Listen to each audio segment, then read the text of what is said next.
Good news everyone, বলিউডের সব জনপ্রিয় নায়ক এবং নায়িকারাও কিন্তু এখন আমাদের সুপারস্টার শাকিব খানের প্রশংসা করে যাচ্ছেন। এমনকি আমাদের সুপারস্টার শাকিব খানের যে তুফান মুভিটা, সেই তুফান মুভি প্রমোশন করে যাচ্ছেন। আপনারা হয়তো জানেন যে কিছুদিন আগেই হচ্ছে সবার উপরে যিনি আছেন একদম শীর্ষে আর কি, বলিউডের ভাইজান শাহরুখ খান এবং হচ্ছে কাজল কিন্তু শাকিব খানের যে তুফান মুভিটা ছিল সেটার পোস্টার হাতে নিয়ে কিন্তু প্রমোশন করেছিলেন। এটা আপনারা অনেকেই হয়তো দেখছেন, কারণ এটা নেটে খুবই ভাইরাল ছিল আর কি। এখন সম্প্রতি একটা পিক দেখা যাচ্ছে যে চারদিকে একটু ঘুরপার কাছে, আপনারা হয়তো চিনেন হালের জনপ্রিয় নায়ক এবং হচ্ছে নায়িকা আল্লু অর্জুন এবং হচ্ছে রাশ্মিকা মান্দানা।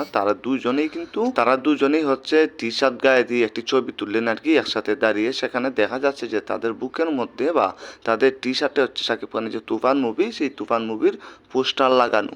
এবং কি সম্প্রতি কিছু মিডিয়া এমনও দাবি করতেছে যে আল্লু অর্জুন এবং হচ্ছে রাশ্মিকা মান্দানা তারা জেনে শুনি হচ্ছে সুপারস্টার শাকিব খানের এই টিজারটার বা এই মুভিটার হচ্ছে প্রমোশন করে যাচ্ছেন, যেন শাকিব খান আরও অনেকটা উপরে যেতে পারে। যেহেতু সুপারস্টার শাকিব খান এখন হচ্ছে একাই রাজত্ব করে যাচ্ছে আর কি, বাংলাদেশ থেকে বা ইন্ডিয়া আসছে, এখন হচ্ছে ইন্ডিয়াও রাজত্ব করবে। সো আল্লু অর্জুন এবং হচ্ছে রাশ্মিকা মান্দানা আর কি তার পাশে আছেন, এমন কিছুই ইঙ্গিত দিলেন। সবসময় শাকিব খানের পাশে থাকবেন এমন কিছুই কিন্তু বললেন। সো হতেও পারে শাকিব খানের প্রমোশন বা হচ্ছে প্রশংসা এখন সবাই করে যাচ্ছে, এটা খুব ভালো বিষয়।